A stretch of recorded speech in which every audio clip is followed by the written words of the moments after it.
In a world where the marks think they know better than the wrestlers and the bookers, the Fantasy Booking Institute exists to pretty much do exactly that. This is a visit from the FBI. Welcome to another episode of the Fantasy Booking Institute, your weekly dose of pro wrestling fantasy booking. I am your host, Detective Mark, and I am joined, as always, by my partners in crime fighting. Starting off, District Attorney Vincent Kayfabe. What's going on, man? How are you? I'm distressed. You're distraught? There wasn't any music. There was music on our side. Oh, must have been a me side thing. It must have been a you side thing. There was music. Yeah, I heard music. Stream will begin and No, it was playing. We'll find out. You're a little glitchy there, bud. Yeah, JLB joining us from up north. Did you hear the music? I heard the music. Two of us heard music. Yep, it's a you thing, bud.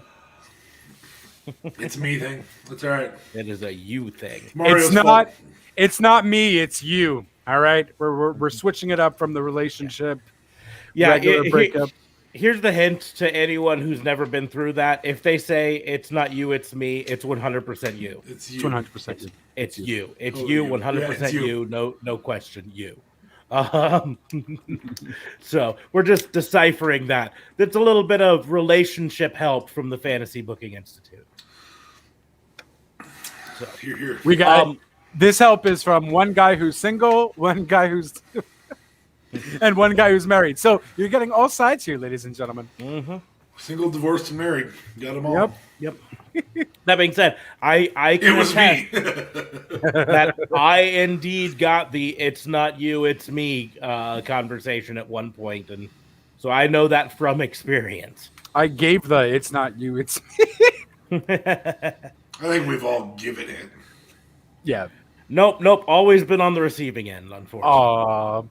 Which says a lot about me. Maybe. Don't you know it's better to give than to receive? One job, though.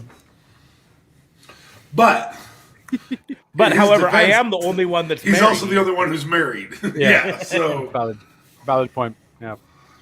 But if you are new to the Fantasy Booking Institute, the rules are really pretty simple. The premise is we're going to challenge each other to take turns booking some unknown and often unlikely scenario in the world of professional wrestling. We do not discuss these in advance, so the answers are made up on the spot and, entirely, hopefully funnier that way. Before we get into everything, though, I do like to point out at this point that Raw and Order WBU is part of the Tatnus Co. podcast network. So if you are a fan of this show and would like some more entertainment, you can head over to tatnusco.com and you can check out all the other shows on the network there and then come back to listen to us again. We will be doing another WBU this Sunday at 10:30 Central, which you can make the adjustments, whatever your time zone is for it. We go live every Sunday night at 10:30 and Tuesday night at 10:30. We also record them, so they will be posted in audio format on our podcast page, so you can listen to them on the go that way, or you can watch the YouTube replay, or join us live. We, of course, would love to see you live, so... we're going to go ahead and get into the fantasy booking segment of this. And as always, I open it up to my cohorts if they want to go first or if they want me to go first. I felt like you said cohorts, and I was like, "Aw." Oh, cohorts. No, horts. Cohorts. just call me a Cohorts. hort. Yes, I called you a hort. You're my cohort. Hort. Yes. That also All right, makes you a guys. hort. Who wants to go first? I'll You go want me to first. Oh, I'll go JLB first. stepping up to the plate. You're not gonna like it. So guys, just when I thought Shayna Baszler couldn't get worse, they book her into this storyline. I think I kind of did something like that though, but originally what I had thought of. So I'll give you two because I thought of another one just in case. So first one is you're gonna have to book Shayna Baszler out of this mess that they're putting her in with the doll and the mirror, and basically book what happens to her next week. Because this whole mirror thing, it was almost an Ultimate Warrior Hogan scenario. So Exactly what I thought about when I saw it. So, and that was being posted on the Twitter sphere all over the place too. And so I'd just be kind of maybe curious on what you would do with that. It's a shit show. But that's what we do. We book fantasies that sometimes we like and or don't like. If you don't like that one, I do have another one. So I'll leave it to you guys to decide if you want another one or not. well, in the end, the way you fix this is, unfortunately for Alexa Bliss, you have you can't do it next week with Hell in a Cell coming up. You have to do it at Hell in a Cell, I feel. But you have a match at Hell in a Cell, and you have Shayna just fucking destroy her. Just absolutely destroy her. At that point, you have evil Alexa disappear and go on hiatus, and we don't see her for a while, and Shayna can just be a badass and start running rampant on things. You also need to have her just destroy Nia Jax at some point and just put an exclamation point on the end of that relationship there. Sad thing is, I don't think they're going to do it, although they really should. And it would save the storyline even more than the storyline reasons. They're about ready to go back on tour, and the whole Alexa Bliss, this storyline they're having right now, doesn't work in front of live audiences. Right. It only works with the magic of pre-taping and all of that stuff. So they're gonna have to do something different once they're back to live audiences. I know in many ways this is just trying to fill in for the fact that Bray Wyatt's not there. Bray Wyatt's taken some time off for mental health, apparently. And, so they're having this fill in to try to keep that gimmick going. But in reality, it's just dead. They need to take it out on the back quarter and shoot it like a dead horse. So that's, what I would do is I would at Hell in a Cell, have it in Hell in a Cell, and have Shayna just absolutely fucking murderize. But what do you do in the meantime, though? Like, how does this happen? Because Hell in a Cell is only June 20th. So you have 1 week, 2 weeks? 1 week, I guess. Weeks.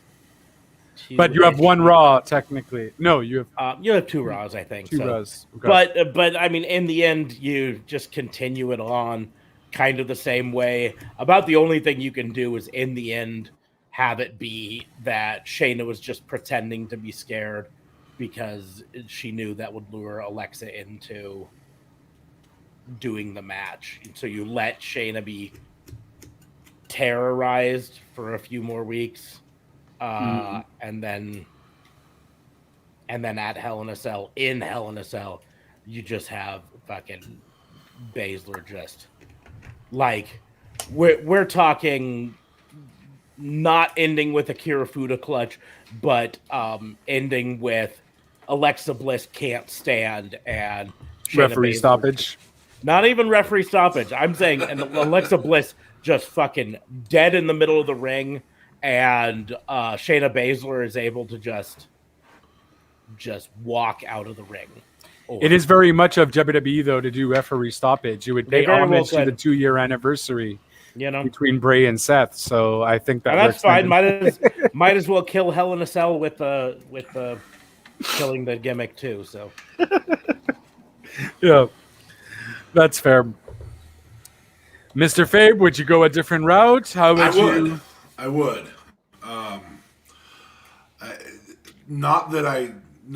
It'd be similar, but it'd be different. I would, in an effort to bring Bray back at Hell in a Cell, I would have that Hell in a Cell match. But I would have him come out from under the ring because here's the deal. WWE has already committed to this being a supernatural gimmick, a gimmick of supernatural abilities and things like that. So I think hands down you have to do that. Bray is taking the power back, so to speak. And so in the Hell in a Cell match, you have him come up from under the ring, and he could pull Alexa down in the ring. I think that gives a little bit of a creeper abduction vibe. But you can have him come out from under the ring. Does a Sister Abigail to Alexa. Leaves. Lights go out. Alexa quickly cleans her makeup with a makeup artist that's under the ring, and is back to herself. And Kirifuda clutch for the win. Meaning that the supernatural is no longer in play there. So Bray denounces her supernatural abilities because they technically hate each other, he right? He still has the power over those, and he's taking back that power from that. Yes, I agree, Mr. Smarks. It shouldn't be a supernatural character. Unfortunately, it is a supernatural character. So you can be as upset with that as you want, but you have to deal with the cards you're given, and that's the cards we have right now. The writing, you can't go back and rewrite 3 years ago if we're booking the future. And so at the end of the day, I think it was, renouncing or stealing back Sister Abigail, Power, Lily, whatever the hell it is. So back. Is Lily not a human person then? Is this what we're doing? Lily's just a doll and that's it? Again, I don't think they ever said anything that Lily was a person. They said Lily saved her and she got her power from Lily. Okay. But I never got the concept that Lily was ever actually a living person. Yeah. And Lily's just a supernatural doll. Which is fine, because that works better than, here's the deal. If Lily ever becomes a real person, it's the same problem they had with the idea of bringing Sister Abigail to life. Thank God they didn't actually do that match. They just promoted. Yeah. So, but I think the piece to it that right now they're on either demonic possession, or some consuming supernatural power, or an ever expanding supernatural power. The problem with that is if it's a consuming supernatural power, then it has to consume something different, or something has to eventually exert control over it. And unfortunately, using Alexa to do that is going to bury a women's division. Using Bray to do that does not bury a women's division or a men's division, for that matter, because they'd already established that it didn't bury that division. If it's a ever-expanding power, you have to get to the point where all of WWE is consumed by this power. Well, which actually, makes it an NWO demonic. Yeah. I had an idea while listening to you talk, and so I'm gonna revise my answer. I love how you're like, I want to be on the screen, so I'm gonna switch to me. I'm switching to me. This is about me. No. But I do think Hell in a Cell is the right place to do it. Hell in a Cell is still the right place. Shayna Baszler demolishing Alexa still is going to happen. But at one point, Alexa tries to use her supernatural demonic fire powers and starts to bring the fire up. But then you have Kane come out and quench the fires. I actually kind of like that because it really is Kane's power. Mm-hmm. And he just says, that's mine. That's mine. Don't steal my shit. And Alexa's like, what? And Kane's like, nope, no fire. And then he just leaves. And then Shayna continues to murderize Alexa. So, Something to. Again, the story's been written wrong from the start. For sure. The transition, truth be told, the transition to the Fiend probably shouldn't have happened. We like the Fiend, but because you can't write a supernatural power that loses legitimately, and this was true with the Undertaker. The problem was that was a kayfabe era. This is less of a kayfabe era, and so it's a little harder to do. Right. I mean, the simple fact is they messed up the Fiend really early on. Da Fabe With the Hell in mentioned a it. Cell match. Well, with making it supernatural instead of psychological, right? Yeah, psychological. The simple fact is it should have been. These are two sides, two crazy sides. Both sides are two crazy sides of Bray Wyatt. You've got the crazy, I think I'm in a children's TV show side of Bray Wyatt. And then you've got the crazy, I destroy everything and try to kill people side of Bray Wyatt. But they're both just sides in his mind of The funny Bray thing, Wyatt. you mentioned that, and the funny thing about that is the Firefly Funhouse Bray hasn't appeared since he beat The Miz. Mm-hmm. So we've had to create feuds or focus on prior feuds of Husky Harris, Bray Wyatt, other people who've had matches with him. I like the idea of two sides. I really think this character builds better. I think it builds better as Mankind than it does as Undertaker, which makes it a psychological character, not a supernatural character. Yeah, because Not in that the there's something wrong with having a supernatural character. This character isn't a supernatural character unless you have him be consumed by the Fiend, in which case you have to sell a year-long storyline for that. And they didn't do it. They just that was their first progression of Bray Wyatt, and that should have been the case. So, I really long for the Wyatt family. Like that's where I'm at with Bray Wyatt, and I long for that to have been done correctly. I loved Firefly Funhouse Bray, and it did create a just unrelentingly wonderful. Is it on my mic? Yep. Well, just double check I'll check it when you right get a now. chance. I'll check it right now. It's fine. I just wasn't wanting yes, to it interrupt is. the thing here. Okay. I just was. Echo cancellation help. Oh yeah, that brings up my volume a lot. Yeah. It wasn't so much that it was quiet. There was just a weird echo. Not echo, but like roominess. So I was making sure it wasn't your cam mic.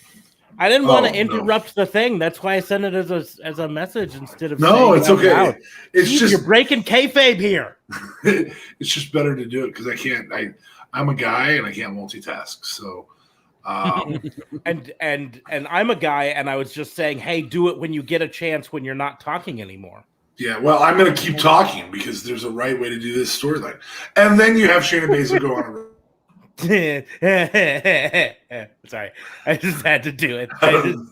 Well played. You're just gonna keep talking? No, you're not.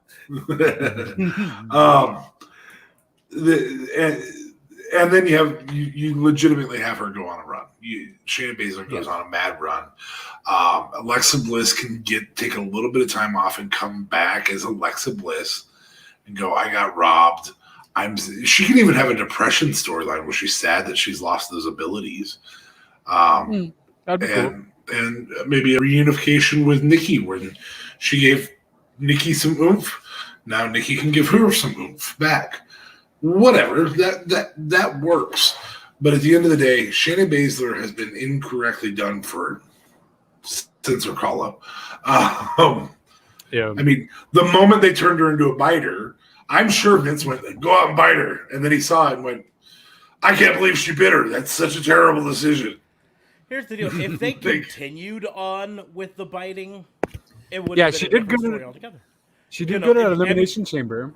She Yeah, she devastated. That's it. That was after the bite. And that's it. If they just continued on with that she's the person who just comes out and doesn't care. It's not about winning or losing. It's about destroying people, right? And so if I have to go in there and I have to bite someone, I'll bite. So if she became fucking Mike Tyson of WWE, I'd be fine with it. But they did it once and then they were like, nope, never gonna do it again. And I said it before and I'll say it again. She is the only women's wrestler on the WWE roster that legitimately scares me. Like, I'm telling you, I understand every single one of them could kick my ass, right? But she's the only one that I'm like, oh my goodness, she's gonna kill me. Now, I shouldn't be talking about this because I'm a guy and whatever, but what is with her crazy bronzer usage? I found it like really top notch on Monday. I was like, whoa, what is this? You're a badass. Like, why do you need all this like bronzer? And I don't know if it was bronzer or makeup, but what do I know? But I was like you looked kind of happy with all that bronzer and makeup. It was weird. It didn't suit her. Maybe this spirit thing is trying to take a stronger host. That's not a bad move. That's a whole nother version of this storyline. Perhaps this, if it is demonic controlling item needs a host, a symbiote, so to say. Mm-hmm. I mean, is there another person? You said yourself, Smarks, that's the one that scares you. Is there another person that is more terrifying to have those powers on? You know, Nia Jax.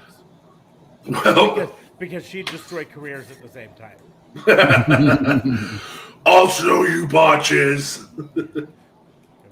I'll throw you into the fire. You will never forget the name of. Oh wait, that's Gold Dust. Sorry, but Nia Jax. Nia. Reginald just got all sorts of turned on thinking about Nia doing that. We don't say the R name on the Was he even on Raw this week? No, they said he was at home recuperating from the damage that she did to him. She did like one move. He flipped dude throughout the entire match. I was like, what damage? No, because she came into the Alexa's playground and hit him or something.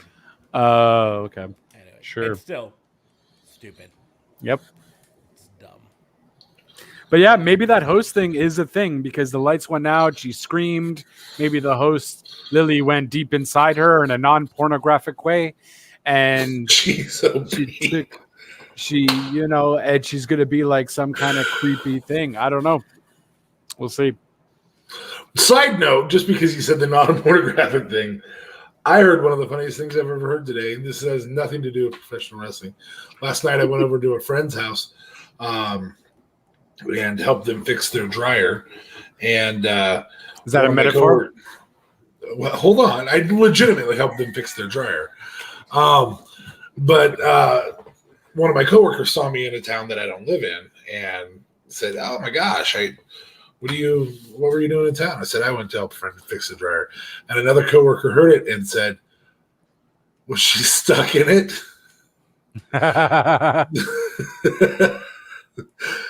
Which I found terrible and laughed at the same time. And if you don't get that joke, good for you. You're a good person inside. I'm proud of you. I really am. As long as she didn't say stepbrother, I think I'm okay. Somebody later on they called me step manager.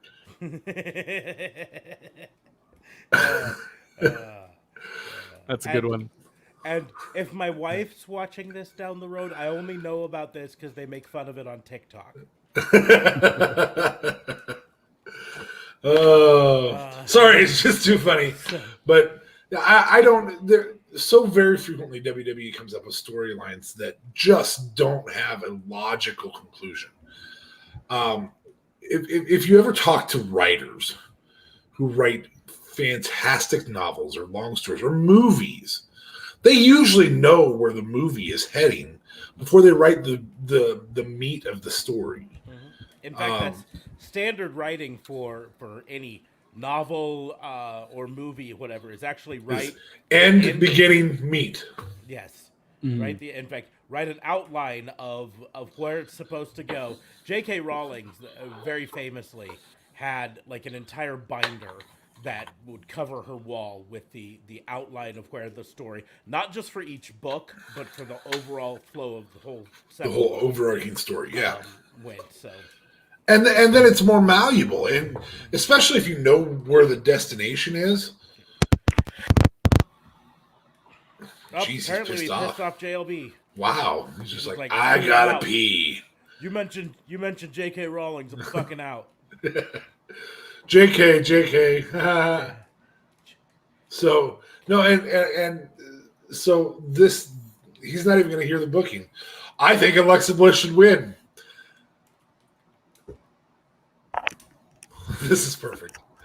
What's your take? I mean, you agree with that? Stop it. You know I wasn't here.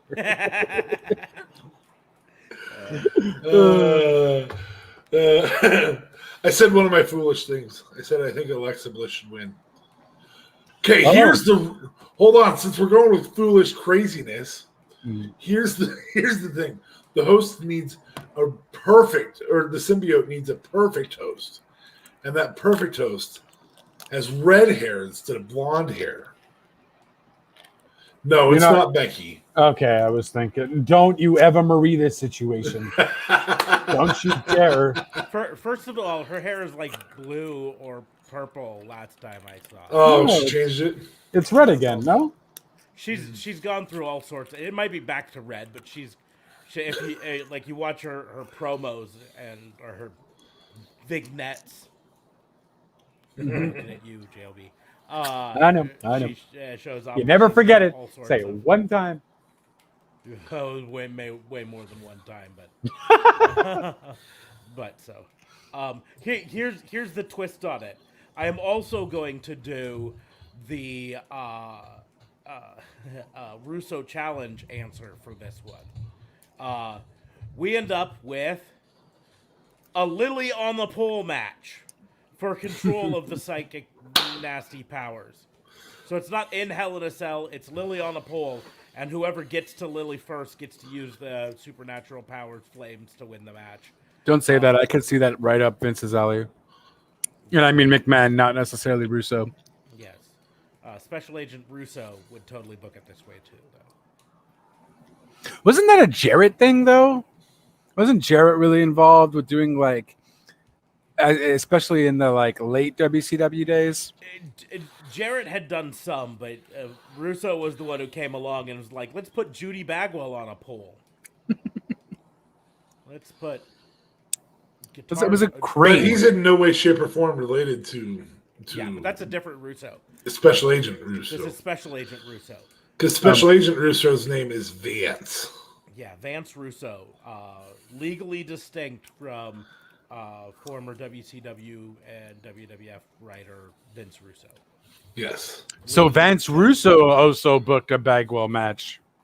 No. Vince Russo booked Judy Bagwell on a pole. Vance Russo would have done it if he'd have been in charge, but he's a special agent for the FBI. Yeah, absolutely. Yeah. Legally distinct. Separate entity entirely. We are not at all in any way, shape, or form associating the two. Yes. Totally different people. So we will go ahead and move on to the next fantasy booking challenge. Who wants to go next? D.A. Fabe, or you want me to go next? You go next. I will go next. Okay. Mine is really kind of simple. Right? That's a first. There have been rumors recently of a wrestler returning. And I think that it would be... D.A. Fabe and I have conversations about this wrestler and how we do not dislike this wrestler, even though it might sound like we dislike him. I want you guys to book this wrestler's run in AEW. This wrestler's run in Oh, Jesus. That's not happening. Brock Lesnar. But it's rumored he's supposed to come to SummerSlam, no? You're just going to AEW in this situation? Yeah, I'm saying this is putting him in AEW instead Oh, because that's fair. in the end, I would prefer to see him in something new, for lack of a better term. That's fair. Have him be able to throw some new people around, people that he hasn't thrown around before. Okay, so I'm gonna make him be a symbiote empowered Brock Lesnar. Well, how are you going to do that in AEW? They don't have symbiotes. They do now. Duh. Yeah, He's gonna brought Brock Lesnar on. Yeah. Abaddon. Abaddon will be Illy, we'll have a doll named Illy, not Lily, because we're not doing that. Abaddon don't need no doll. Illy Yeah, will she's really pretty give dramatic. we'll give Rock Lesnar. What's Rock Lesnar doing in the Impact Zone? The sad part is I can't even say that because Brock Lesnar's real name is Brock Lesnar. Mm-hmm. Is this? Can I do a Vance Russo challenge? Special Agent Vance Russo. I mean, since I did one, you can do it, but I would also like to know a legitimate answer. Okay, I'll give you a legit first, and then I'll give you my Vance Russo.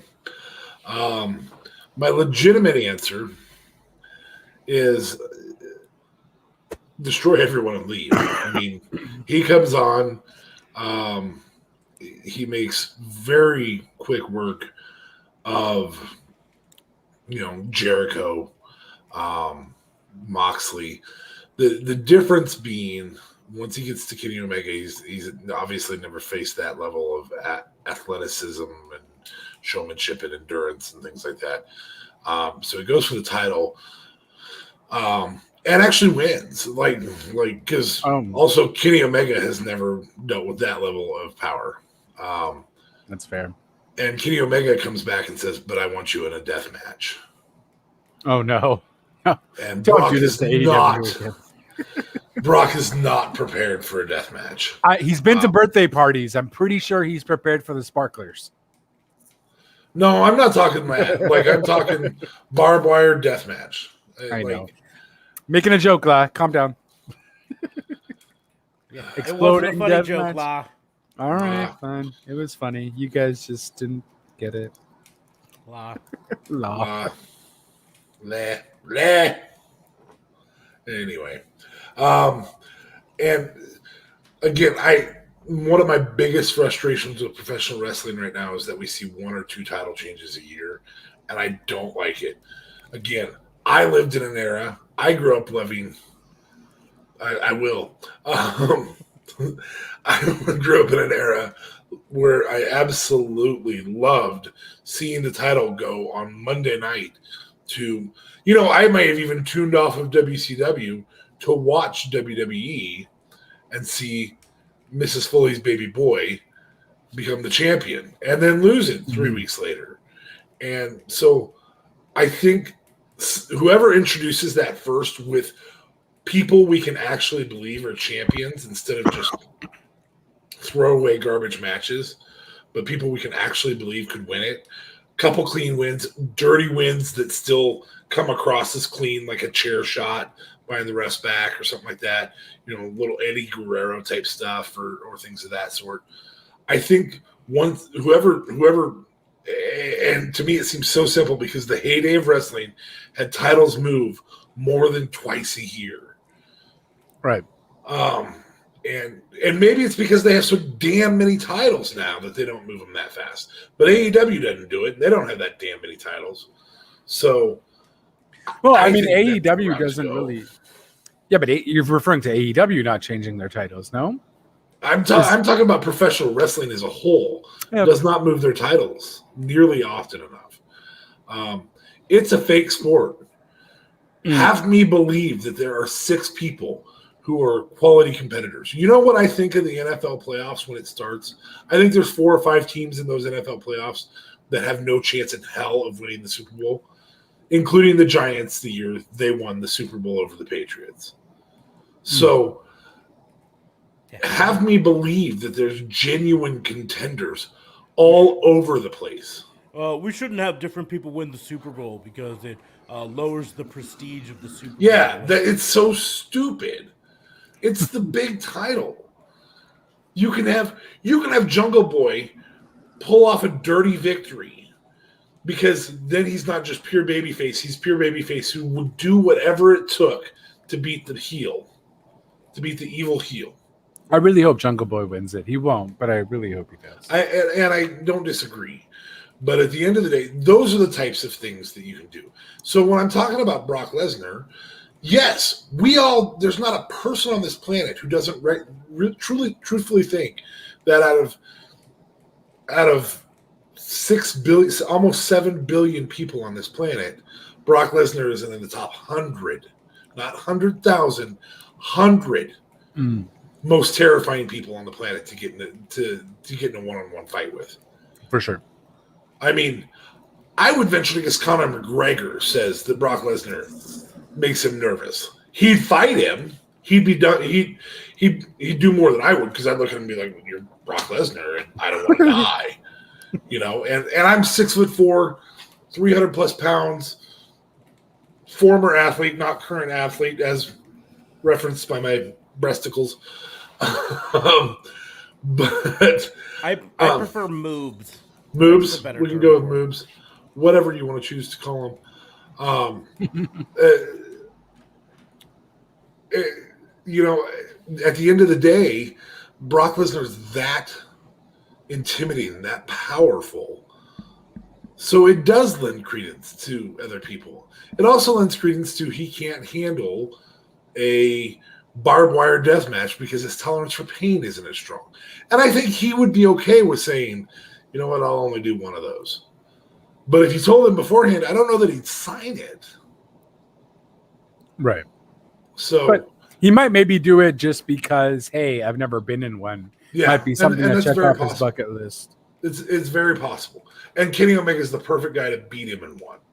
For sure. But he could take it off of Kenny Omega. That still lends credence to how dominant Brock is. And then immediately you can roll back to him losing in somebody else's style of match. Or you can have him lose to 17 million V-triggers. Like, I think that there's a credibility he can give to other wrestlers. We know it's fake. Not fake. We know it's scripted. Maybe that's a better terminology. We know it's scripted. We know that the winner and loser is predetermined. We know that fireworks go off incorrectly. But they're scripted as well. We know all that stuff. But we'll suspend our disbelief for a pure athlete as powerful and impressive as Brock Lesnar. And we'll suspend that disbelief for a guy like Kenny Omega, who has this endurance level that can lead to some of the best Iron Man matches I've ever seen. Or long-term matches, long matches. You know, those are the types of moments. Part of what made Brock so incredible is this feud with Kurt, and that having so much endurance, so much credibility of a former NCAA champion, not yet having been a UFC champion, but eventually having been one. Still real to you? Yes, it's real. Look at you putting up notes for people. You're just having fun with your little controls and shit. Anyway, we also know that Kurt Angle won the Olympic gold medal and was invited to compete for a spot on the Olympic team every Olympiad for 4 Olympiads, 96, 2000, 2004, 2008. Like, I didn't even know that. Wow. Okay. He was invited to compete to Colorado to compete for his position on those. Wow. So that dude's a legitimate badass. And Brock's a legitimate badass. So we believed it back then. And then Big Show beats Brock, and you're like, dude's a legitimate badass. Even though it's scripted, it was fine. So I think you just have Brock smoke through a couple people, but I think that a coffin drop takes him out. In the middle of maybe a triple threat, so somebody else got him laying down. Brian Cage put him down enough to be laying down to take the coffin drop, but he can put over dozens of people in that ability to look like a great performer and put over other great performers, because he is one of the best athletes on the planet. Okay. And yes, I do give him a title run. And yes, I make it short. And yes, I take it off by somebody else I could legitimately believe beats him, not Darby Allin. But I think Darby Allin could pick up a pinfall over him with a coffin drop if somebody else put Brock down. I also think Darby that's the Allin. Russo challenge. What's the real? I'm kidding. I know. Oh, now the Russo challenge is a symbiote Brock Lesnar. Okay. So- Nice. JLB, your turn. Yeah, so I was thinking maybe him doing something with Jericho and kind of fending off that fact that they hate each other, right? Because they had that whole fight way back when in the WWE heydays, and I don't know how good they really still are. I feel like I've heard a recent podcast of Jericho mentioning, that he still thinks Brock Lesnar is an ass and that he's only going to work with the people he wants to work with, sort of ordeal. So I think they're both still peeved and bitter about what happened there. So I think maybe you do something with Jericho and Brock Lesnar at first, kind of to bring him in. And yeah, it's hard for Brock, I guess, to lose. And I don't think you make him lose against Jericho, but you make it a hard-fought battle. At the same time, I do think someone like maybe him even going against Cody Rhodes would be Rose. You can do both. he can do both. That's Would be Adam's a good cousin. time. That's it. Would be a good time. I think Cody Rhodes would would make Brock look even better. Because Cody Rhodes reminds me of like when Brock would face Seth Rollins and how good Brock looked with facing Seth Rollins with a few matches they did. I think it was at like Hell in a Cell or maybe even Mania or something like that. And I guess you have to maybe do something with him with Brian Cage as well. I don't like Brian Cage on Taz's team. And I think they're slowly splitting that up. But I feel like right now Brian Cage isn't the powerhouse that he can be. Maybe even going after Hobbs, since we're talking about powerhouses. There's just no one quite like Brock, though, which is the issue. But I definitely would love to see him do something with Jericho at first to bring it in, kind of build on the real storyline of them not liking each other. That unfortunately might go a different route. Then, after a while, him laying down to, maybe even Cody Rhodes beating him, Darby Allin beating him, Brian Cage, he would have to fall and take the pin for these newer wrestlers. You can't have like Jungle Boy beating him though. That's too much. You just had Darby Allin beat him. Yeah, but Darby Allin's more kind of hardcore, takes more risks, so you can kind of fend. He'll do anything to get the win, sort of deal. You know what I mean? Maybe Like a nut shot.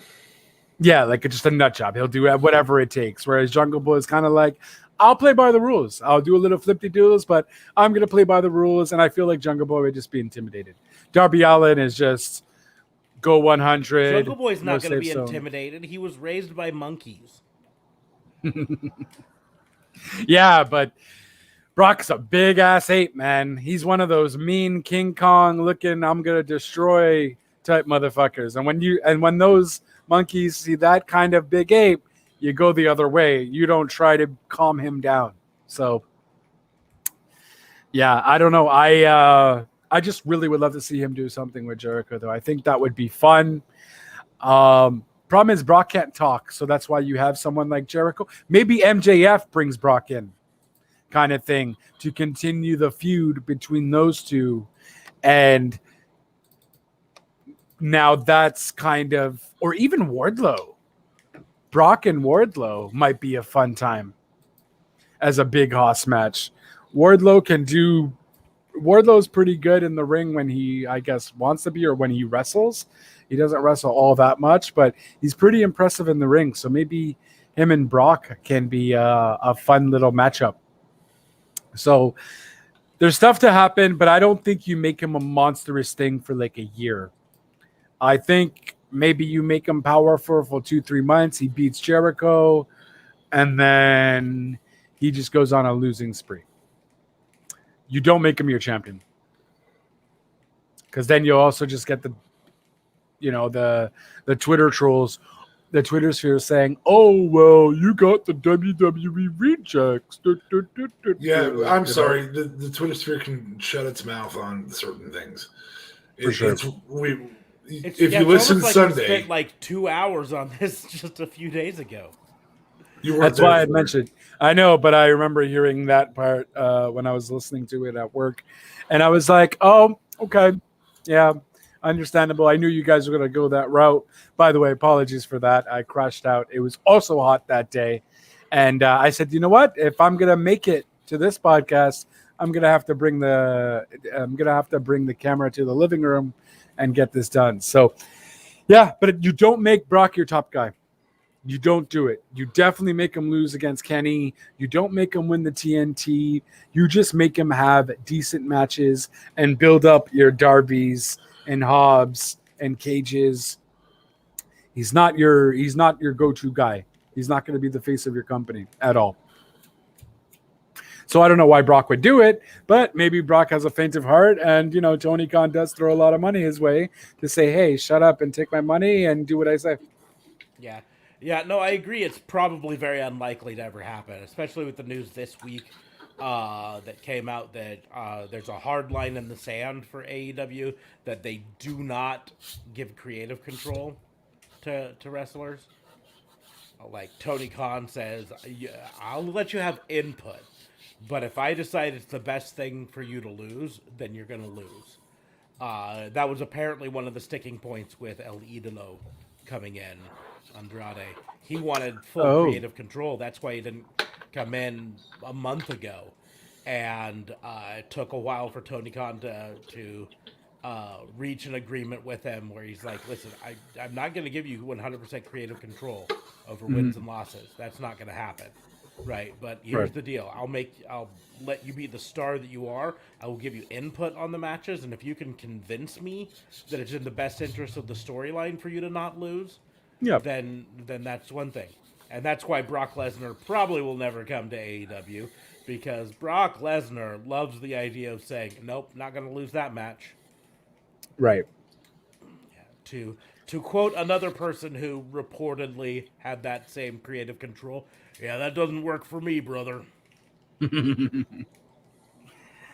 Yeah, but I mean, no, I don't see Khan even picking him up anyways. Even if he was a free agent and Brock was willing, I don't see Khan wanting to go that route at all. To my point from WBU this week, if Brock Lesnar was available and you could get him even just for a short run in AEW, you would fucking do it. If you thought it was best for business, right? Yeah. Because when I mention, I use the phrase Tom Brady. I say, if you have a chance to get Tom Brady on your football team, in many ways, Brock Lesnar is very appropriate, close to the Tom Brady analogy, right? I mean, if you talk about who moves the needles in viewership, Brock Lesnar is one of those people. And if you're Tony Khan and you get a chance to bring him in, even for just a one-off appearance to come in, show up, get a big pop, and lose to your top star, you do it. But you better believe Brock Lesnar shows up on AEW, the fucking Marks will be all over Twitter going, "Nah, don't they do with friggin' WWE guy? No. I'm stupid and I have bad wrestling takes." Sorry. Oh Jesus. Wow. I missed this part. What did you guys think of Andrade coming in, but interrupting Mark Henry's speech? So we did talk about it. We both disliked it from a couple reasons. The biggest reason is we both disliked Vicky Guerrero. Right. Andrade doesn't need Vicky. We both actually kind of agreed that we don't think Vicky needs to be in AEW. Like, she can be backstage helping out or anything if they want to, but her whole gimmick and everything just doesn't help anyone in AEW. If she doesn't change her gimmick, she definitely doesn't belong in AEW. Yeah, I If don't she know discovers why. something else to say other than "excuse me," especially when she says it when nobody's interrupting her. If you watch Being the Elite, they've got her and Nyla Rose doing something else on that, which I don't think I don't think they're ever going to bring onto TV, which makes me wonder why they let her get away with it on Being the Elite. But that's beside the point. Being the Elite's non-canon. What have they got her doing? Her, Vicky Guerrero, Nyla Rose, and Ryzen, who's indie worker that they have on AEW Dark. I don't think he's appeared on Dynamite at all yet. But he's got kind of a satanic minister gimmick. And It's probably because he grew up with the name Tara as the first name. yep, nope, he's just Ryzen. Tara Ryzen's a different person altogether. Ryzen, and then they have teamed up. Vicky Guerrero and Nyla Rose have found nun outfits. Although, like, for Nyla Rose, it's basically like a Spirit of Halloween sexy nun outfit, effectively. And so they've started a religion, and they're beating up people backstage to get donations to their religion, and taking their stuff. And here's the deal: is I don't think that's ever going to make it to air, but that would be a Change. at least a change of gimmick for Vicky Guerrero, which could at least make it. And Nyla, really, because Nyla's not really doing much. I mean, now she's gonna face. I mean, I guess whatever, cool. She's gonna face Britt Baker, cool. But I mean, haven't we seen this already? Well, yeah, we've seen Nyla face off with Britt Baker before, I think, but that was pre-champion Britt Baker and pre, For sure. all of that stuff. We talked about that on the show that's the wrong way to do it. They should have had Hikaru Shida come out and want a rematch, and Nyla be like, "Nope, back of the line. You lost. Now it's our turn." But there was a whole lot of things we didn't like about that particular segment. But the Vicky Guerrero introducing in Andrade, like, I get it. Andrade doesn't have the best English, best mic skills, and so they have this idea of. He didn't do that bad spokesperson. though. He didn't do that bad. But they have this idea of giving him a spokesperson. But here's the deal: they have been doing this for weeks on AEW with Penta having Alex Abrahantes as his spokesperson, as his translator. Just do that. Yeah. In fact, quite frankly, El Idolo running the group with Penta and Phoenix instead of Pac makes way more sense, right? Yeah. Death Triangle, it's a silly name, number one. But it doesn't work as well with Pac and those two. With El Idolo and those two, it would make a lot of sense. And then you could have Alex Abrahantes as their spokesperson, so their mouthpiece. Their mouth of the South, Jimmy Hart, for lack of a better term. The mouth of the way South, Jimmy Hart. You mean the deep south? Little Nicky reference there for those who don't know. The problem with them putting Andrade with him and making him Andrade and the Lucha brother as part of the same team, I want to see them face each other. You know what I mean? That's I what want to see them wanna- face off with Pac too, but That's true.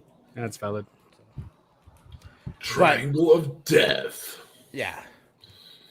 Death. That's the deal. Here's the other thing is Triangular. they also fix it if they take the one non-Hispanic guy out of the group, and then they, instead of calling it Death Triangle, they call it Death Triangle, but in Spanish. I don't know Spanish well enough to translate on the fly. Death Triangle in Spanish. That's actually how you pronounce it. Death Triangle in Spanish. Yep, that's what they're naming it. Khan's on it right now. Triangula de la Muerte. I don't know. I don't know what the word triangle is. Anyways, because it It's makes more Death sense. Triangle in Spanish. That's what I'm doing. Frankly, Death Triangle sounds you're right. stupid. And Oh, you did Google it, you son of a bitch. I did not. Was I right? Yeah. Triangle de la Muerte. I Yeah. just know de la Muerte, and I was like, let's try to figure out what the word triangle is in Spanish. So, I mean, you're legit right, or, Google is just wrong too. No, that's also an option. Google has been wrong before, but no, we don't like Vicky Guerrero being in that group, being involved in any way, shape, or form. It's not so much that it interrupted Mark Henry, although that did bug us. It frankly would have bugged us less if it had just been Andrade coming out and basically effectively doing a Kanye, hey, I'm gonna let you finish, but Yeah. El Idolo's here and you've had your time, so now it's my turn. But, I mean, then that makes it look like it's going to be a feud between those two, which obviously won't make sense. Or, I mean, if Mark Henry is cleared to wrestle, How And he's got a lot more in the tank. Hall of Pain versus El Idolo. yep. But, I mean, that would be weird. I don't know if I'd want to see that. I'd love to see the Hall of Pain again. It was great. I don't think they could use the Hall of Pain thing, though. Okay. House of Pain. Jump around. Hall Boom. Hall Jabra. of Discomfort. Jump up, and get down. I Peck never it, eat a peck it pig in, because a let me pig is a begin. cup. I came to win, battle me, that's a sin. I'm coming to get you. Okay, we're not rapping tonight. Let's just move forward. We You're already not done. rapping tonight. You're not rapping. One job. Yeah. Get with the program, yo. Well- Vance Russo challenge. I'm assuming you're doing a Russo challenge. Yeah. Time Machine. I'm actually going to ruin a good storyline from the past. Oh. Well, I'm not. You are. Oh, I like that too. That's like a cliffhanger end. Well done. Keep going. Ready for this?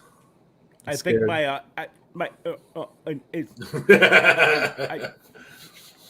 So, we're. Oh, yeah.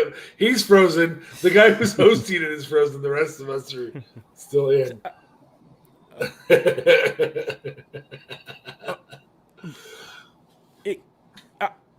You're going to book Time Machine. You're going to book. Ready for this? Does it matter if I'm not? You're going to choose one of these two.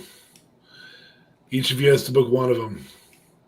You're going to book the Montreal Screwjob, done worse than it already has been. Or WrestleMania X7 storyline, where Stone Cold turns on the fans, joins Vince. Done poorly. Vance Russo style. FYI, that Bret Hart doc on A&E. Really good. Perfect. So I'll do the Bret Hart one just because, Montreal Screwjob. It works. Okay. I'll go first too, I guess, go ahead unless and you do have that. it. Okay. Smarks All got right. screwed. This is the FBI screw job. Yeah. Smarks is now Googling WrestleMania X7. We reviewed it on our Patreon, which we probably should release on YouTube by now because, Patreon already has had their fingers into it. Okay. So That's exclusive content, bud. Forever. forever is never forever until it's okay. I don't know. We will eventually put it up here on free The to tubes of Ubes. show people, the but tubes of Ubes. Book it more poorly than how it was already booked. Can you even do it more poorly? All right, I'll try it. I mean, you could have Brett come back and continue to be with WWE if you wanted.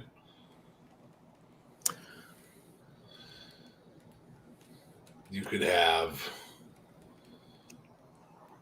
But you can't because then that's technically. So I'm just completely ignoring the fact that he signed a contract with WCW. You get to book it however you want. You can go back as far as you want. You can go forward as far as you want. You have to change. You have to book the Montreal Screwjob, the story involved in it, in a manner that Vance Russo would book it. so It could be a ladder match with a tap out. If that's all you want to change, to you can do that. and to be clear, some sort of screw job finish has to happen. Yes. Okay. It could be Brett screwing Vince McMahon out of his ownership of the company. I don't care. It's a Okay. Vance Russo challenge. That's fair. It's really Special out Agent there. Russo's challenge. You just make it as bad as you want, and people will probably want to watch that more than what the Montreal Screwjob was. The reason Smarks gets screwed is because that's one of the best storylines in all of professional wrestling, and he has to destroy it. Hey, yeah, no, for sure. I mean, either one is bad for him, but I know he liked the WrestleMania X7 match really well, so that's going to be fun for him to destroy. Okay, so how I would do this, I still think you do make Brett heel with the whole thing. I hate you Americans and all that. That still certainly happens. Shawn Michaels is still that degenerate. However, what I would probably switch from this is that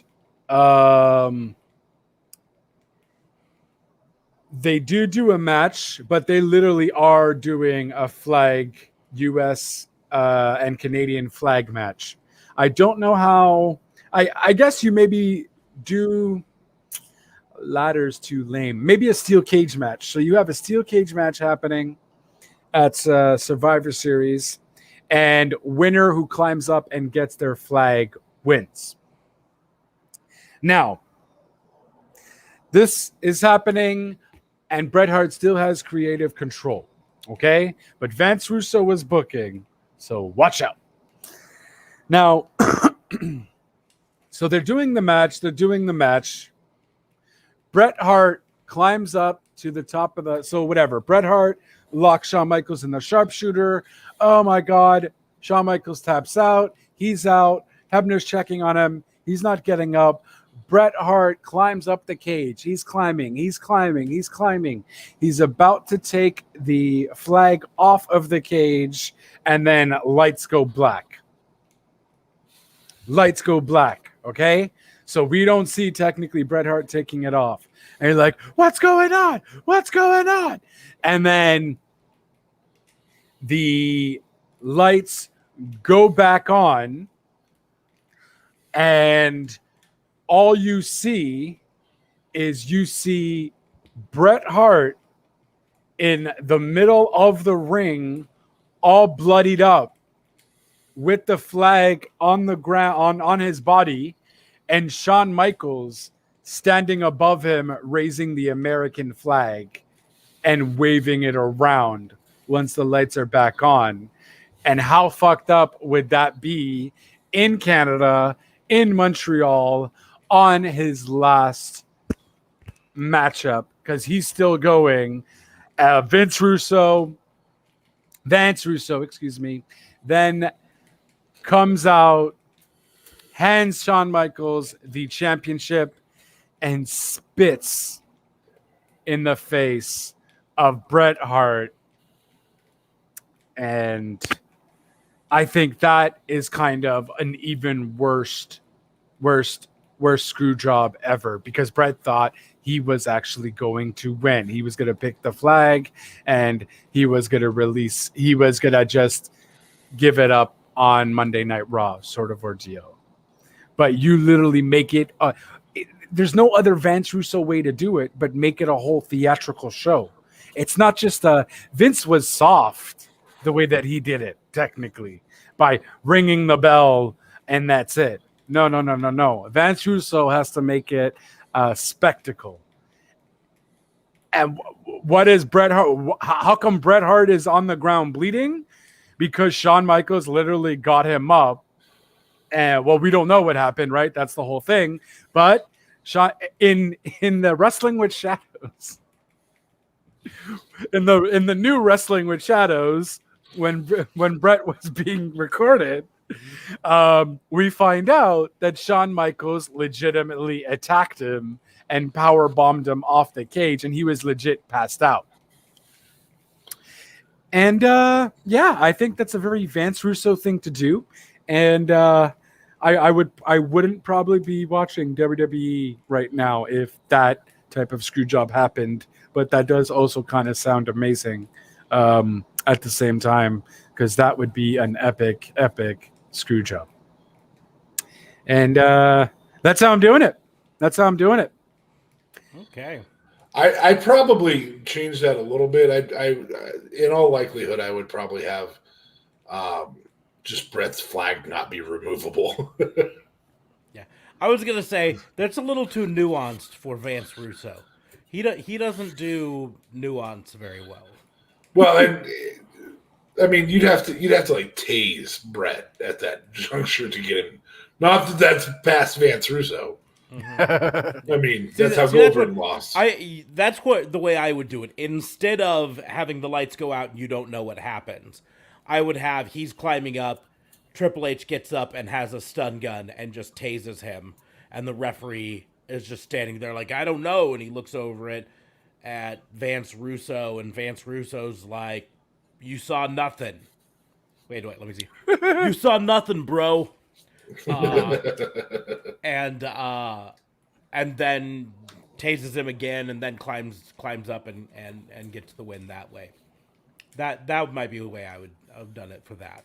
But come on, standing on top, Shawn Michaels standing on top of Bret, waving the American flag, just adds more heel work. Oh, you can still do that. You can still do that just after the tasing. Like I say, it's the lights out, lights back on nuance that Vance Russo doesn't do very well, and so he'd do it all in front. So I'm sure he's done the lights out, lights on. The only thing you could do with that Shawn Michaels thing is have the original American flag still up there, and Shawn's holding an American flag. Well, I mean, it would probably have been a country flag on a pole match, anyways. So. Yeah, that's valid. So, but I think I'm going to show you how it's done. Oh. This is going to be your masterclass in Russo challenges, right? So, the match is going to be set up basically exactly the same. Feud over the WWF Championship, The Rock versus Stone Cold. Right? All the focus is on me now. Oh, yeah. It's all about me. So what you gonna do? I'm back. Oh, darn it. Now it's not all about me anymore. Now I'm sad panda. Anyways, so the setup is going to be pretty much exactly the same. Rock versus Stone Cold. Stone Cold's kind of the anti-hero sort of guy. Rock's the same old cocky Rock that he always is. The match is going to go effectively about the same through it, right? The change is going to come towards the end, where as it's setting up, suddenly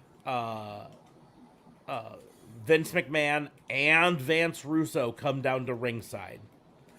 And they say this match has been changed to a triple threat match with a mystery opponent. And The Rock flips out, and you have Stone Cold flip out a bit. But they continue to fight. But it gets to the finish. This is where Vance Russo comes in. The finish. The finish still features a turn by Stone Cold, right?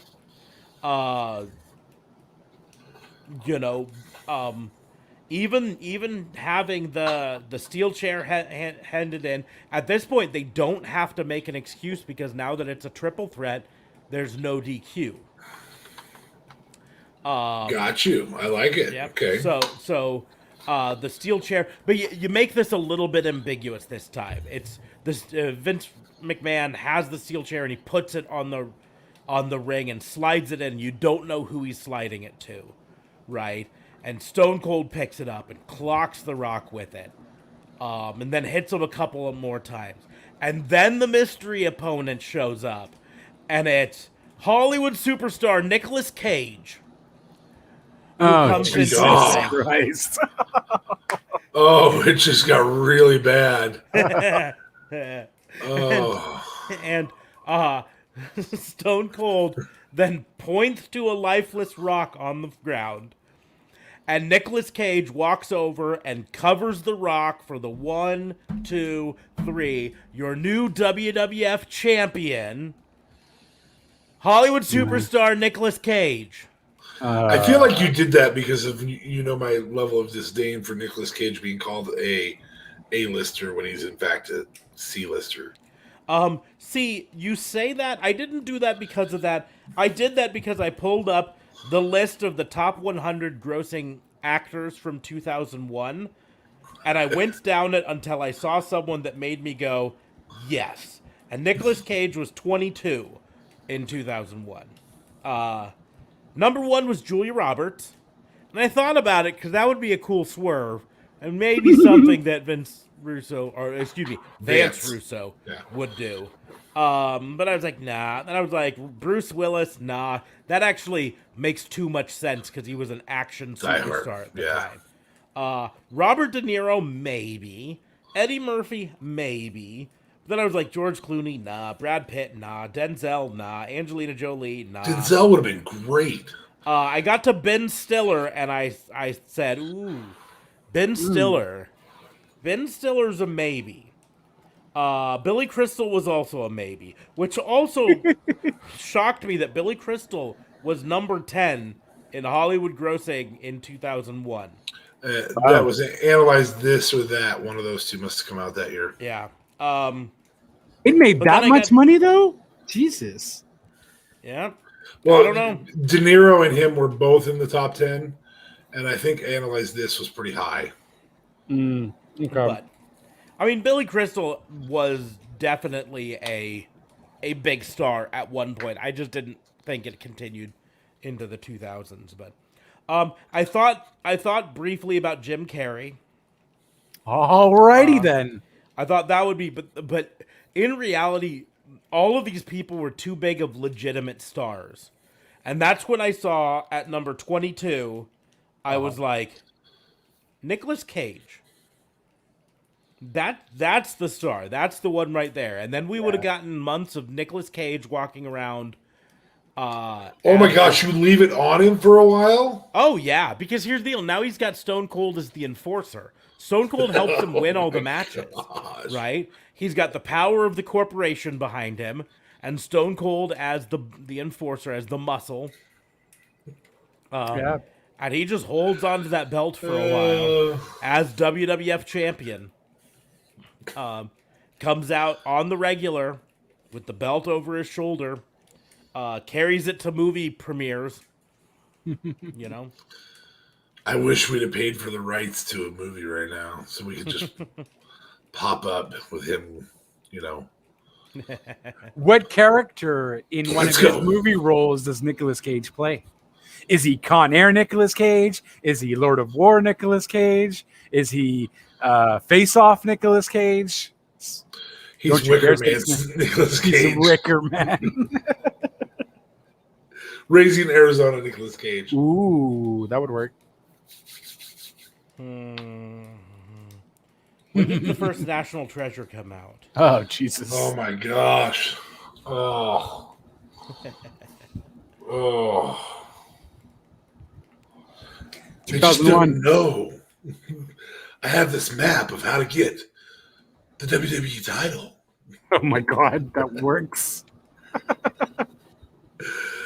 2004. Would have been too early. 2004. Yeah, so that's why I'm googling. I'm guessing it was Con Air that year. No, Con Air was way before. Was it? Yeah, Con Air was like 90s. Give me 1 second. I'm pulling up the Nicolas Cage filmography. Go scroll way down. Christmas Carol? Christmas Captain- Carol the movie, or Captain Corelli's Mandolin. Neither of those quite work. Well, it also would have. It also but it would have could be- included anything that carried over from 2000. Yeah, Gone in 60 Seconds. That's probably what it is. Let's go. But unfortunately, he won't be gone in 60 seconds with the championship. Nope. He would continue on. Here in 60 seconds. Yes. All right, guys, screw it. This is Vance Russo we're talking about. He's clearly going to be Ghost Rider. Yeah. Well, that's the deal. I mean, it could continue all the way to 2007 with Van. Oh, my Russo. God. With which movie? Ghost Rider. in 2007. Jeez. Longest reigning WWE champion of all time. That Nicolas was the Vance Cage. Russo thing. Ugh. Aren't you glad you did this challenge? I am, because it's funny and they're Guys, if we're doing it Disturbing. if we're doing it in 2001, he has to be Joe Exotic because he's going to be Joe Exotic in an upcoming project. yeah, I mean it is a time machine. So I mean, there's so many other. The National Treasure ones fit really well, but again, that was 2000. I think the Gone in 60 Seconds character actually works, which is interesting that it was that close. Yeah. Because he stole the title. Mm-hmm. Could have him drive out on Eleanor. I don't think I've ever watched Gone in 60 Seconds. I'm just like, not my bag. It was the first really big movie with Angelina Jolie as a sex object. Well, Well- now I got to watch it. Thank you. Well, the biggest thing is it was filmed before Angelina Jolie was known as a sex object. Yes. And so then it came out, so then she was like on all of the movie advertisement, and her part in the movie is actually pretty small. And then she made out with Billy Bob Thornton Yes. a lot in public. oh, I remember Yeah. that. I mean, in fairness, if you were Billy Bob Thornton and you landed Angelina Jolie, you'd fucking do it in public all the time you wanted just to If brag. I was Brad Pitt and I landed Angelina Jolie at that time, Look at me. Welcome, everybody, to Horn Dogs of Wrestling. was she stuck in the dryer?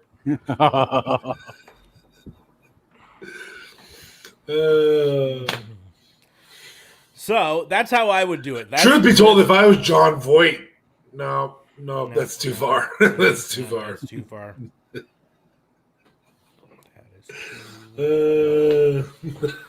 But on that note, it is time to move on to Thank our you. game. Our game, All Elite Wrestling, Ring of Honor, or Impact. AEW, ROH, or Impact. The game is simple. I'm going to start off by giving the other two choice of 3 WWE current wrestlers that they need to relocate to one of those other 3 promotions. And then they're going to do it to the other, and so on and so forth. You get the rules right there. So, AEW, Ring of Honor, or Impact. Your choices for the first round are current underused women stars in WWE. Nikki Cross, Liv Morgan, and Toni Storm. AEW, ROH, or Impact. Okay, Nikki go Cross, Liv Morgan, and Tony Storm. go first. I got to get my laptop charger. Okay. So I'm gonna put Nikki Cross, Tony Storm to AEW. I just think biggest long-term upside for obvious reasons. Nikki Cross. Golly. Nikki's a really good performer, but I think there's something to develop in her person. I don't want to pigeonhole her to Impact because of characters. Because we've now seen that she doesn't have to be Crazy Nikki. Crazy Nikki. Biting the ropes and stuff. So I think I go with Liv Morgan to Impact, and Nikki Cross to ROH. Not because it's necessarily the best move. Just I think that sometimes it's okay to change up who goes where, And since JLB wasn't listening, and I know that's where he's going to send Nikki, I think that's why I send Liv there. That's a little bit of it, but yeah. So yeah, that's what I do. Go ahead, JLB. Okay, so I'm just not going to know what you said, and I'm just going to go. I'll tell you after you go. Okay, We're gonna compare it. Knowing for This sure. is a blind react. Knowing for sure that I didn't. it's already a blind react without this. Okay. Are you saying you don't pay attention? Yeah, you are. Okay. No, I was referring to my vision, but yeah. Oh. Those Coke bottles on his face. I was trying to be nice. I made fun of him once on a botch along, and I felt like a total dick for at least 3 seconds. 3 seconds. Oh. 3 whole seconds. Well, that's in fairness, that's the longest I've ever seen him feel like a total dick. Oh, okay. Yeah. Then I've done something. I've touched his heart. Okay. So Liv Morgan, Nikki Cross, and Tony Storm. Yep. Correct.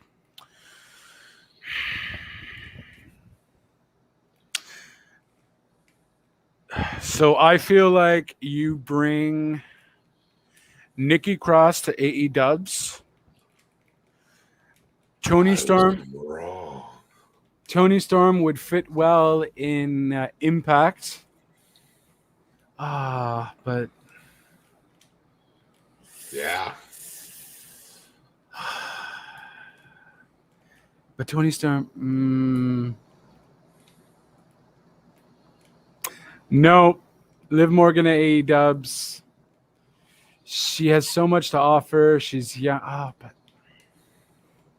yeah, Liv Morgan at AE Dubs. Tony Storm to Impact. Nikki Cross, you're going back to the Indies, my dear. It wasn't different where I thought it would be different. Yeah. Or were you thinking? It almost was different where you thought it was going to be different, and then it wasn't. Then he gets predictable there. I put Tony Storm in AEW because I think there's the most long-term upside there. I put Liv Morgan to Impact instead of. I think it's odd that neither of us put Nikki Cross, Crazy Nikki, with her Crazy Nikki character in Impact. Her dark psychotic character. And I think the reason of that is because we haven't seen her be really crazy since the NXT days, like to the point of good character crazy. And she hasn't even played the crazy part in maybe 2 years now. Yeah, in the main roster. I So get that. that might be I think there's so much other that she can do. I really like the idea of Liv in Impact just for a character reset possibility. I thought they were onto something pre-Lana. Not the as soon as she was not the lesbian Lana, thing with the bathtub. not that point. After that, that's where it ended.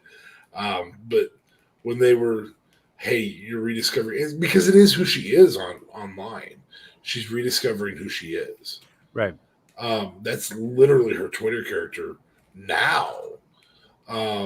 Is finding a love for herself instead of fitting a gimmick, and I think that'd be a great character for Impact. I think any one of them could be on any one of those promotions and elevate the promotion. That's how good I think those underused performers are. I think that if they were used properly in WWE, they could elevate all three product lines, including NXT. All three. That's always my MO when choosing people for this. Is I either try to choose three that I think you guys think are super talented and make it hard that way, or I'd like to choose three that I think you guys think are crap and make it hard that way. Never just kind of randos. I always try to make it difficult for you there. So. Okay.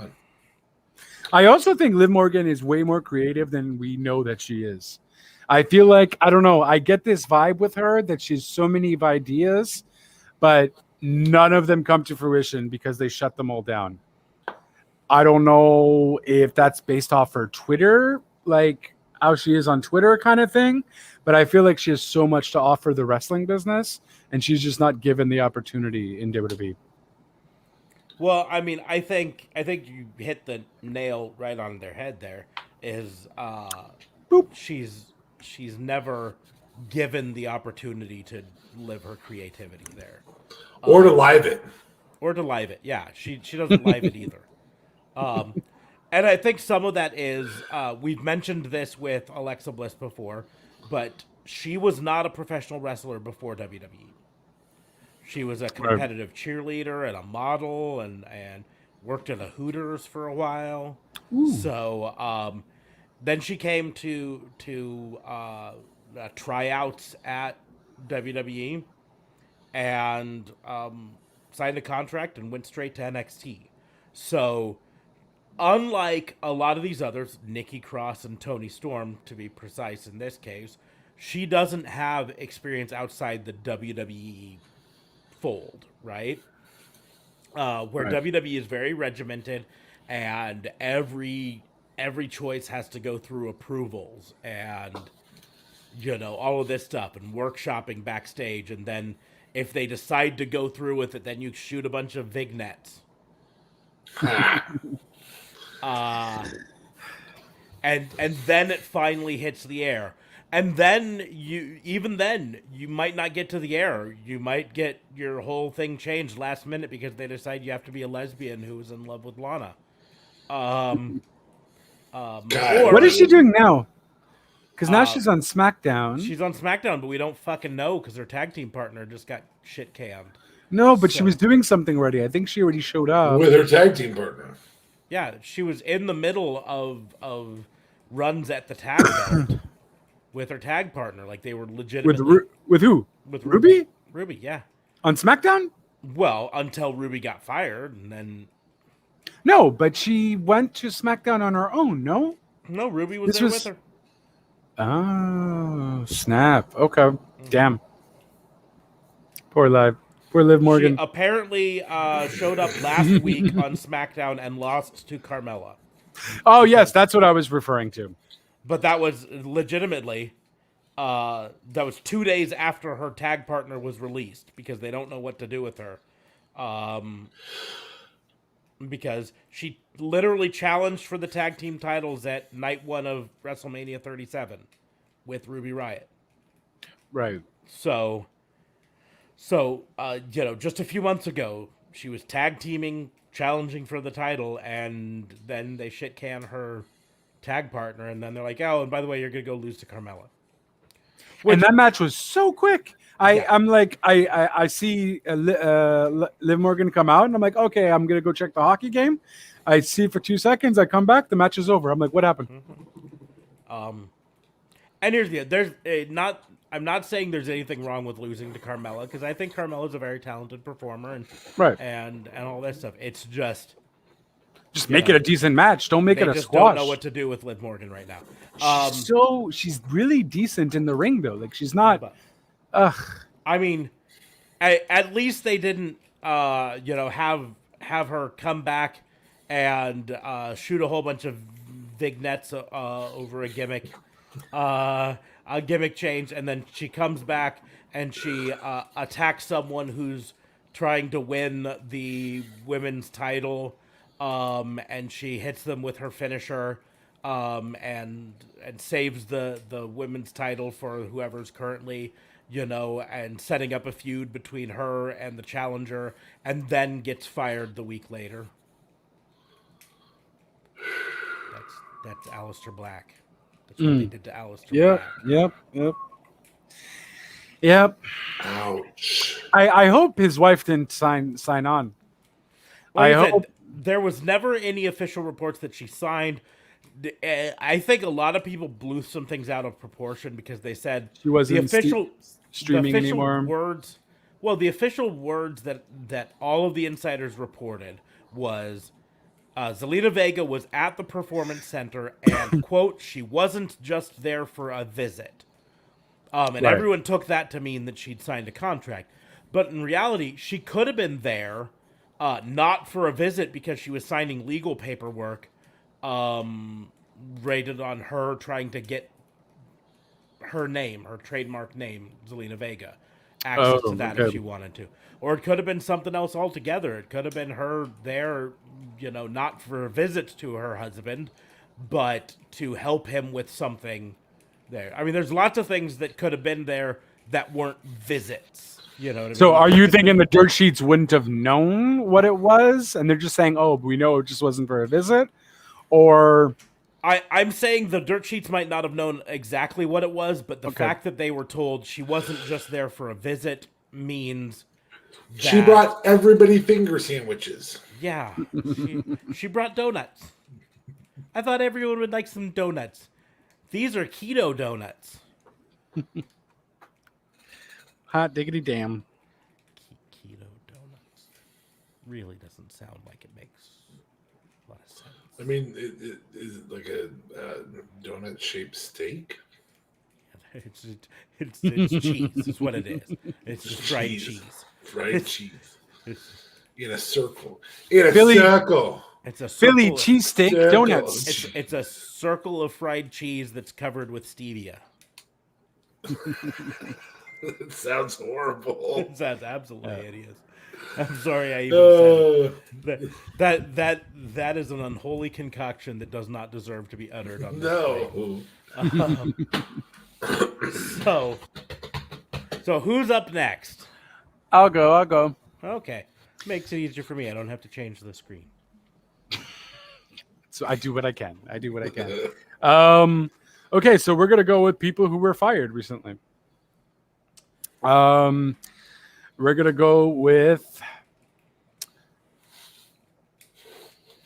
who were the people that were fired? Aleister. Okay, who was it? Aleister, Braun, Ruby. Right? But who were the other two? Is what I was forgetting. Buddy Murphy. And a Forgotten Son. Right. Yeah, And Garrett, Santana Garrett or Santana something. Garrett. That's right. So it wasn't a Forgotten Son. No, No. they were released a long time ago, and we forgot about it. Except for Jackson Riker. Can't forget him. Yeah, He he came back on Monday and had a haircut, so he's totally different now. And Totally different. but he's And I don't like Elias's guitar, so I'll throw it out of the ring. yeah. What are they this doing? Particular guitar. Elias is next on the chopping block, guys. That's for sure happening. I don't mean to thing. I hope he doesn't and everything's good with him and he finds something before that happens. But next May or April, or maybe they'll start doing a November thing. I think Elias is then again, Crowds is coming back. So maybe not. Maybe not. We'll see what the Crowds do. Mine is gonna be Still Fired Stars. I feel like I maybe have done something like this already, but we'll go with Buddy Murphy. Yeah, we'll go with Buddy Murphy. Buddy Buddy Murphy.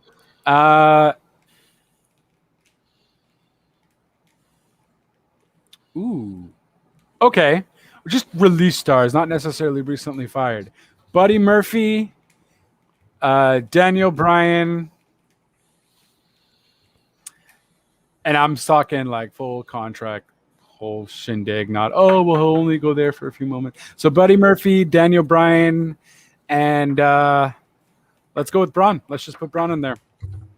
Really? You couldn't put Aleister Black in there, so it's a lot harder for us. Yeah, Braun makes it super easy. All right, Aleister Black. I just feel like I mean, Yeah. I'm fine if you want to make it easy and put Braun in there. So no. Let's do Aleister. That does make it more interesting. Okay. okay. I mean, I don't need to make it harder on us, but it's like if you throw Braun in there, then Well, because I feel like I may wherever have he done goes. that. I get if you guys don't remember, because I feel like I might have done that concoction already. No, For, nope, not with Buddy and Buddy. Use Aleister Black a lot, but Mhm. not with Buddy and Dana DB. Bryan. Okay. All right, then let's go. I'll go first Okay. because we'll differ on this. I'm pretty sure. I'm gonna put Aleister Black in AEW.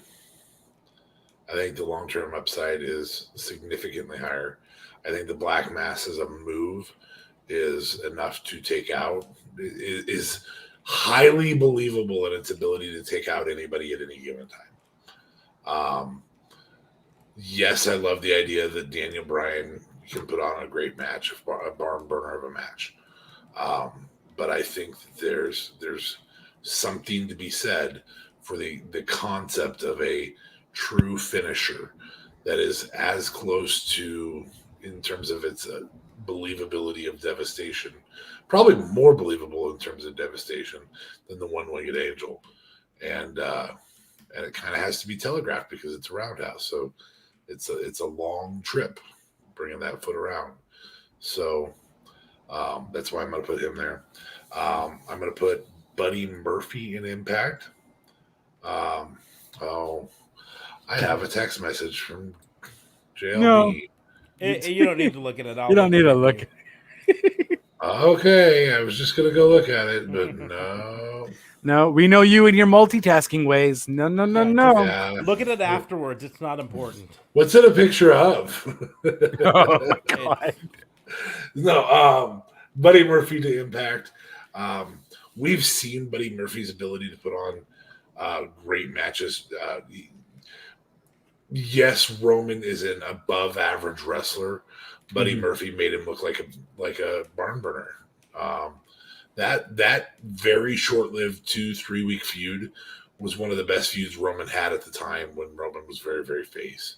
Now he's very, very heel, and he's had some better ones since then. But I have difficulty not thinking that Buddy Murphy could pull the same out of Sami Callihan, Moose. I mean, imagine Eddie King's. Is it Eddie Edwards? No, Eddie Kingston. Eddie Edwards. Kingston's in Eddie Edwards. Okay. Yeah. Eddie Kingston, or Chris Bay against Buddy Murphy. I think Murphy's skills on the mic are above average. I don't think they're Chris Bay level, but I do think they're above average. And I think he can carry a match in the ring. And so I'd love to see him in AEW. I just think that Aleister Black brings a different component that they don't really have to the table. Ooh, a picture of my Facebook. JLB. No. And then Daniel Bryan got his basis from ROH, and it's a really good opportunity for him to give back to ROH what he definitely got from ROH. And so as much as it sounds like that's a downgrade, it's not. It's bringing ROH to a level. He's one of the few people who could make ROH have a more prime time contract time, or the television contract, which I think would be beneficial for them if they could get to. And I'm not saying that they need to get to the 8 o'clock slot, but golly, it should be nice to see them at the 10 o'clock slot. That's 2 hours earlier than they are, or 10 o'clock or 8 o'clock on Sunday. That's a significant upgrade from Saturday night at midnight. It just is. So, and most of the And on what channel? What channel is it? Local Sinclair Network B. Okay. Yeah, that's the thing with because it's owned by Sinclair, and Sinclair Media owns a ton of local news channels. That's what makes Ring of Honor a little bit harder to. That I'd love to see him book for Sunday night though. I think unfortunately because there's a pay-per-view every week, they won't. But I think if they could book for Sunday night, that'd be great for them. Great for them. I also think they could pick up Saturday mornings and replace the lack of Saturday morning cartoons. Hey, I'm all down for that. So, I just think you need to book ROH a little bit, at least in terms of your television contracts, a little bit like the B shows of professional wrestling. Have a Saturday morning show or Saturday evening. The only thing that's really ever survived in the death slots is professional wrestling. So go ahead and put it in the death slots and let it survive. Mm. I think ROH could pull that off. So, and I think Daniel Bryan is enough of a catalyst to make that work for ROH. Okay. That's the most positive thing I've said about Daniel Bryan in ages. So, here's the thing. I'm going to be different than you, but probably not in the ways you think I'm going to be different. Because I am going to agree with you with D-Bry.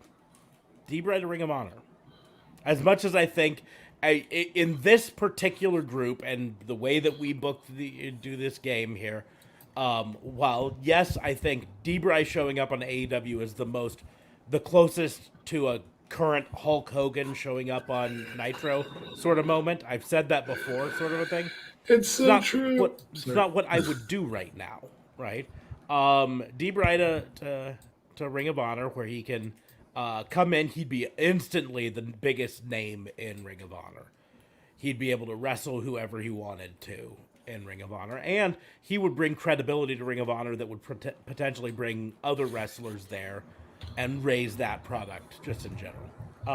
The places that we differ is I do Buddy Murphy on AEW. I understand that move. I do. And it's not that I disagree with your reasonings for Aleister Black.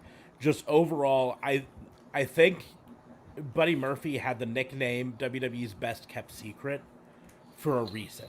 I think he's got such a huge potential upside. He moves like a cruiserweight, but he's got the ability to be sized like a light heavyweight. You know what I mean? So he can really fill that whole area. He could wrestle heavyweight matches. He could wrestle cruiserweight style matches. He can wrestle all of those. Which then puts Aleister Black in Impact, which unfortunately the only downside with that is they would probably lean really heavily on the dark gimmick sort of thing, and they'd probably put him with Father James Mitchell for some stupid fucking reason. Impact Wrestling, if you sign Aleister Black, do not put him with Father James Mitchell. Please don't do that. Don't. Let him just come in and just destroy people. Because here's the deal. He cuts his own promos, man. Yeah. The what you were mentioning is we'll call it the RKO out of nowhere ness of that black mass. The whole point of that black mass is he can basically hit it at any point, and if he does connect with it, you're out, right? And so and I get it. That's why Chris Jericho developed the Judas Elbow, and they hyped it all up because he wanted a move that he could hit out of nowhere and win matches with this one devastating move, and it makes a whole lot of sense for things. But that's the good thing with Aleister Black's Black Mass. But I just think, in the grand scheme of things, Buddy Murphy and Aleister Black, I think Buddy Murphy has more upside right now. Now, outside of this game, if I'm AEW, you better believe I'm trying to sign all three of those guys. Yeah. Right? For sure. Period. Outside of this game. But this game's rules are we have to put them in 3 separate places, and so that's the way I would do those. Now, again, a month ago when D-Bry was the only one of these that was a free agent, I was and still am surprised that AEW hasn't had him show up. Even just sign him to a short-term contract. Say, we want you to come in. We want you to wrestle the names that you want to be in the ring with, right? But we're going to leave you open to wrestle at any other promotion, and we're just going to sign you to like 5 appearances, like they did with Matt Cardona, right? 5 appearances, show up, wrestle whoever you want, and then you can go do whatever you want. But we want that pop from you showing up. Aleister Black and Buddy Murphy have huge future upsides. That Daniel Bryan, as great as he is, he's on the last legs of his career, and I don't mean that from a negative standpoint. We know his issues with neck injury. The reports have it that he's considering retirement as a whole because of his neck injuries again. So give him his chance to run through people, but Aleister Black and Buddy Murphy have the bigger long-term upsides. And me, I'm a huge Buddy Murphy fan. I think given the spotlight, that guy could be the top star on almost any roster, and that the fact that WWE didn't give him the spotlight is a mistake on their part. So, but that's how I would have done that. Little different than DA Fames, but not as different, because I think he was thinking I would probably put D. Bryan AEW. No, I didn't think that. Well, I didn't see you going to ROH with him, but I didn't know where you'd go with anything. I actually, if I had to say that one in particular was going to happen, if there was going to be a similarity, I thought you would have put Buddy Murphy in Impact just to avoid having Aleister Black in Impact. Just Daniel Bryan does not fit in Impact. No. At all. No. He fits in one of the other two. So. Okay. So that leaves the final challenges. With a Russo challenge. Nope. No, I'm just playing. I'm just playing with you. It was a joke. I'm not going to do a Russo challenge. I am going to do a time machine, though. And I'm going to take 3 wrestlers that have wrestled against each other that are rated in the top 4 title holder frequency of number of title reigns. That's what it is. So it's going to be John Cena, Triple H, and Randy Orton. All in their prime. Okay. They have wrestled against each other. Not all of them have been in their prime. Randy Orton and Cena have definitely wrestled in their prime against each other. But I think Triple H was on his way out. Okay. You want me to go first? I'll go first. Okay. So all in their prime? All in their prime. Okay. So this is Triple H right after the game promo / DX. Maybe And this the beginning is of Evolution. This is Cena what? Before Thugonomics? No, this is Cena way after During. Thugonomics. Oh, okay. Okay. This is Cena during CM Punk. Oh, okay.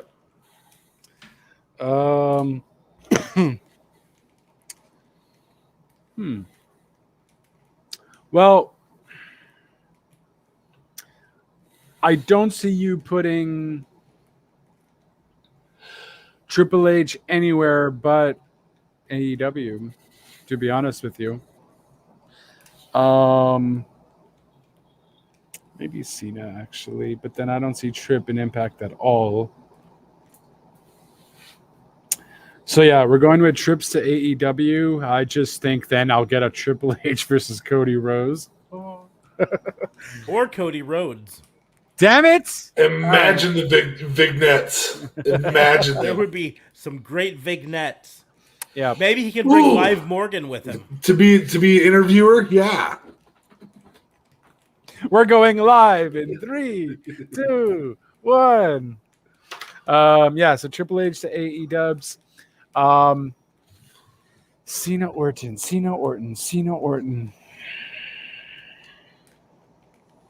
I think you put Cena in Impact. I truly do. I think he would fare better off with the people like Moose. Oh, Randy Orton would fare off in. Yeah, I guess I would go. Cena's a strong ass dude, so he can kind of. He could also fit with the flip-de-doo guys. He can. Oh, I guess always Randy can too. I always like JLB's answers on these because he talks himself out of his answers all the time. He gives an answer and then he spends 5 minutes talking himself out of it. All right, fine. You know what? Screw you. Screw you, Officer Smarks. I got my answers. So yeah, Triple H to AE Dubs. You got John Cena going to Impact. He's good. He's versatile in that regard. And Randy Orton, I guess, just goes to ROH because the other two just don't see them doing anything there. So Randy Orton at least has a shot with doing some good things there. I Okay. feel like you were about to say the other two don't suck enough to go to ROH. No, I really wasn't actually. No. Don't Never say such a thing. They don't suck enough. So That's what I said to my last ex, but that's a different story. Wow. No, too soon. Was she stuck in the dryer? That's what I thought. Holy cow. help me, stepbrother. What are you doing? Oh, Jesus. Oh, so horrible. So Your I'm wife not is going to have putting- all kinds of questions for you, by the way. Yeah. All kinds. I'll just show her all the TikToks. And just so you know, if for those of you who don't understand TikTok or all of that stuff, TikTok has a no nudity community guidelines thing. So these are all parody TikToks where they use that audio and they make fun of it. So, just to answer that question in advance, so I would. He's would already not- preparing for his argument with his wife. He's like, I got this. Wait, those stories are from something with nudity? Yeah.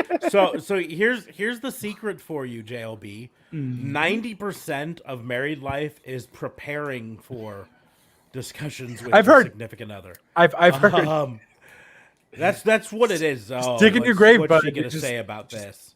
Dig in Now your I gotta grave. prepare. Now I gotta prepare. Gotta figure this out. She's gonna. And ask when me your about best this. friend is me, Oh, yeah. sometimes you don't get the opportunity to prepare. No, there are times when I'd be on speakerphone with DA Fabe, and he'd say something, and I'd look over at my wife, and she'd be like, "What?" And I'm like, think on my feet. How do I play this? It's Fabe. It's Fabe. It's Fabe. He said it. I didn't say it. So for me, I don't put trips in AE Dubs. The tough thing with these three is really almost none of them truly fit in AEW because AEW is such a work rate program, The closest to work rate is Randy. and Randy Orton is the closest to work rate. Yes. Well, I mean, Trips in his prime was a good work rate wrestler, no? We're talking was- in his prime here. He was above average work rate, Okay. but But no I Randy, mean, for sure. Yeah, because Randy's for Trip- sure is the top. Trips never put on a 60-minute Iron Man match, that ends in a near tie. You know what I mean? That's a Kenny Omega sort of thing. And going back, that's a Shawn Michaels or a Bret Hart sort of thing. And of the DX people, Triple H was never the work rate person Right. of them. That was the Triple H one, or that was the HBK one, right? So of these, Randy Orton fits the work rate most, but he's still not like a huge work rate sort of guy. Yeah, But I he mean, also Cena could do a 60-minute Iron Man match. Yeah, Cena It could. just would have hours of rest holds and big pop moves. yes, it would be the same 5 moves, and then headlock in the middle, and then Irish whip into those same 5 moves, and then another headlock in the middle. Yep. It's funny though because he's done moves like the Canadian Destroyer like every so often. He does this little random weird moves, and I'm like, why don't you just have this as a regular move that you do? I would appreciate you more. Yeah, we've had that conversation with another wrestler at one point. His name was Hulk Hogan.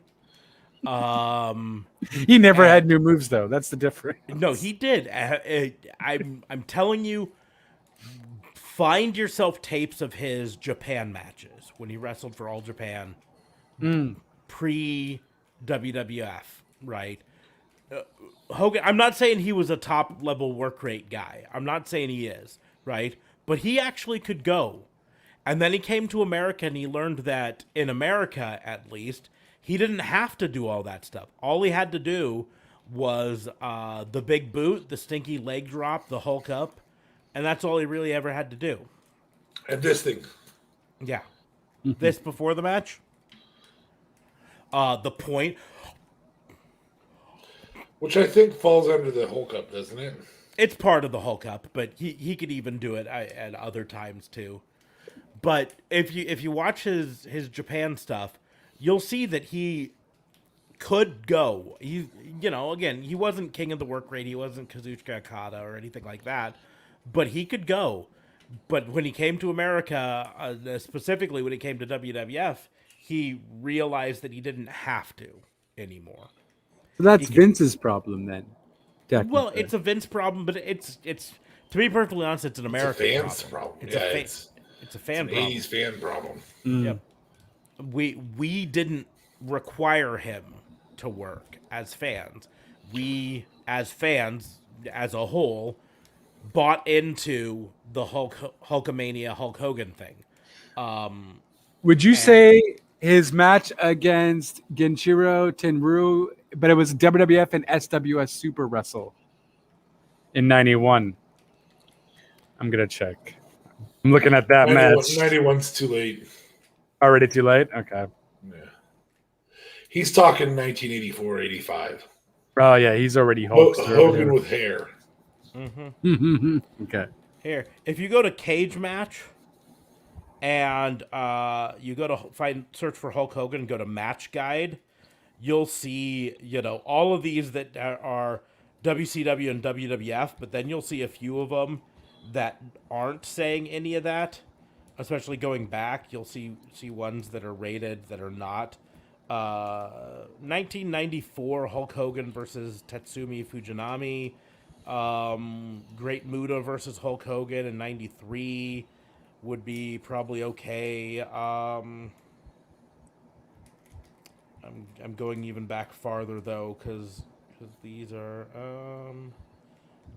Antonio Inoki versus Hulk Hogan in '83. Nice. 90, That's going to be a Hogan loss. 85 Hogan Doesn't versus work for Tetsuya Antonio, Fujinami. brother. And again, I'm not saying any of these are like fucking No, but I mean, I'm just still five-star interested. matches, but like 85 Hulk Hogan versus Tatsumi Fujinami was rated by I think it's 3.5 stars, right? I'm currently watching him against Stan Hansen,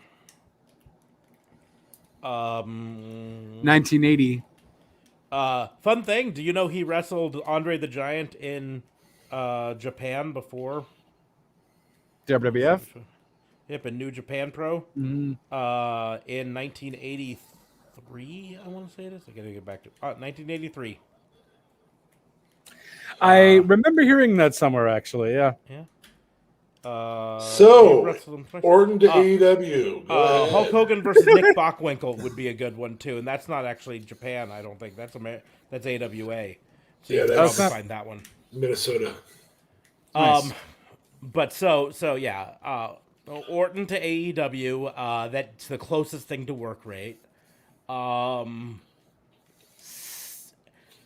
Cena to Impact. Because he's not the biggest work rate, but his promo skills are up there. And he just has the charisma. I think it would fit in an Impact, which then of course leaves Triple H to go to Ring of Honor. Prior to Triple Are H and you ready to go to ROH? yeah, like I said before, with certain people like Daniel Bryan going to Ring of Honor, if Ring of Honor had gotten an in his prime Triple H, that really could have changed the game. Pun totally intended. Yeah, I never well done, don't Pen. intend my puns. I'm just telling you guys that now. Puns always intended. Even when they're not, he wants you to think they're intended. They're 100% intended always. I never don't intend them. But yeah, I think that's the best usage of those three Time Machine. Now, the fun thing with Time Machine is if you gave me two of those three, like Triple H, John Cena, and then someone else, the answers might be entirely different. Yeah. They went this way because Orton was the closest thing to the AEW product at the time. But if you said The Rock, John Cena, Triple H, I might be like, oh, geez, as great as The Rock was the great one. He also wasn't a work rate sort of guy. No. I mean, really, in the grand scheme of things, The Rock had more in common with John Cena than people. That's a conversation 90s and 2000s wrestling fans don't want to have, really.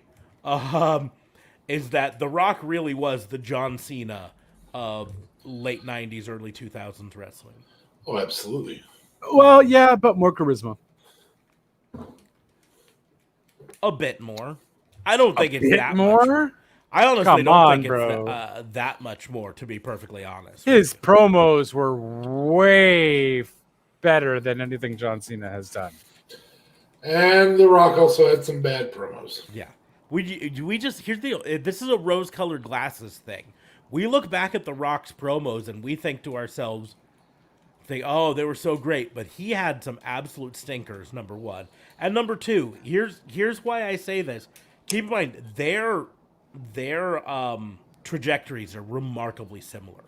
They both came on to be these fresh-faced baby faces. A people's champion and whatever. And the people hated them.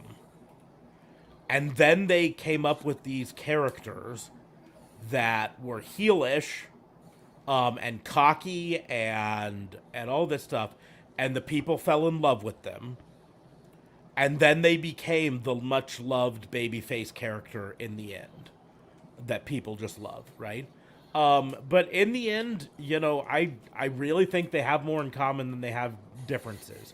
Now, yes, The Rock has gone on to be a bigger star, but here's the deal. In 10 years' time, I wouldn't be surprised if we're not talking about John Cena as one of the biggest Hollywood stars to come out of pro wrestling, right? I mean, he's already in that conversation, but as The Rock starts to fade out of the public, I can see John Cena fading into the public more and more. So, but anyway, we'll see how he does in Fast 9.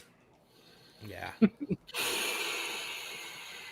It's actually getting some pretty decent reviews in pre-screenings. I mean, they say it's fucking bonkers, right? But that's the way all the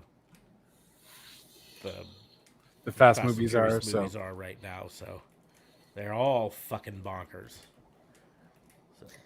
I mean, I think everyone's just generally excited to go watch a crazy movie in theater too, right? Like, when's the last time a crazy action-packed movie like that had went out in theater during the pandemic? So it could be a mixture of both, but I don't know. Like, this is the first biggest movie technically to come out in theaters. The first biggest movie since the pandemic. To the second biggest movie. Yes. Okay, end this. Let's go. Yeah. Okay. We will go ahead and wrap things up. Now that we've finished AEW, Impact, or Ring of Honor, we'll go ahead and wrap things up on the Fantasy Booking Institute. Make sure to like, share, and subscribe. If you're watching this on YouTube, if you're watching the live stream, or you're watching it down the road, hit that thumbs up button if you like it. If you don't like it, give us a thumbs down. Let us know. I don't care. I don't care about the algorithm. Let us know what you think. Leave a comment on the video either way. I care. Don't do that. Yeah. Nah. If you don't have anything nice to say, don't say anything. If you like it, if you don't like it, move on. I'm telling you, the secret is thumbs down still help the algorithm. I've looked into it. Oh. They don't need to know that, though. Really? Thumbs up if you Because like it. Give it a thumbs down if you don't. It's all interaction. I It's gave the all Baszler. interaction. I gave the Baszler segment a thumbs down because I'm like, well, hell, I gave it a view. I might as well give it a thumbs down now. Yeah, that's fine. Damn it. You've expressed your opinion, but it's all interaction, and that helps the algorithm. That way, the algorithm just looks into are people reacting to it, not whether they like it or don't like it. So, like what you like, don't like what you don't like. Let us know. Let us know in the comments below. If you're listening to this on podcast, make sure to like, share, follow us on whatever podcast platform you use. Follow us on social media. You can follow me at Raw and Order WBU. It is right there. You can also follow, that's on any social media, but you can follow the other people. You can follow DA Fabe at. You moved me. Yes. D.A. Vincent K. Fabe. He's just Oh, on that Twitter. was- He doesn't do the other stuff. I do. I just don't do it for podcast. Yeah. And you can follow JLB at. JLB 420. Real Talk Radio is the brand at Real Talk Radio 8. I am everywhere. So Instagram, it's Real Talk Radio Online. Justin JLB is the personal. Don't really post on Insta anymore. And Twitter is personal is at JLB420 at Real Talk Radio 8, as I mentioned. Anchor.fm/RTR is the where you can find all the streams, all the Spotify's, Apple's, the Stitchers and whatnot. You can certainly find it there.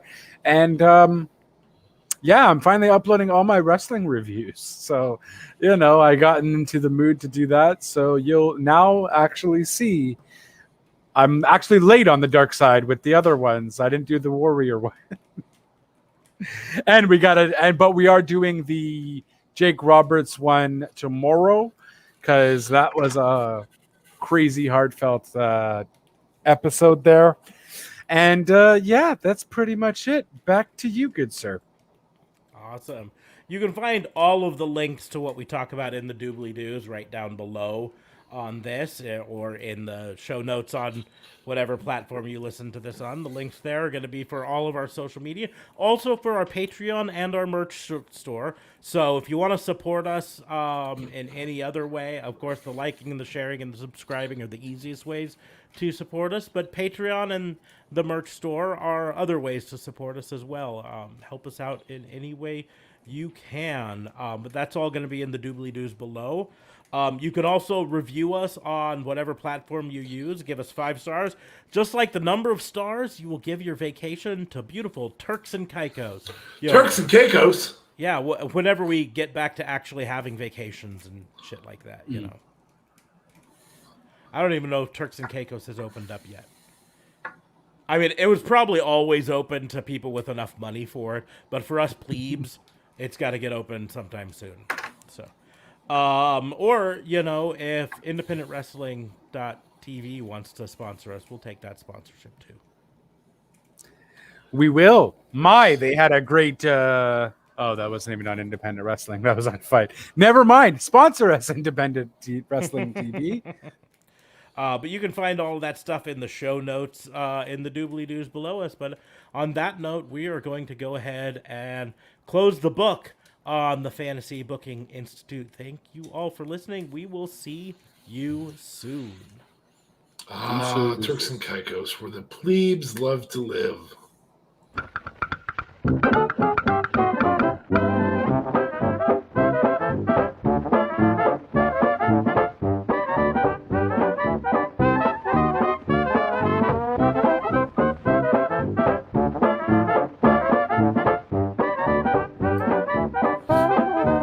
So they can hear me.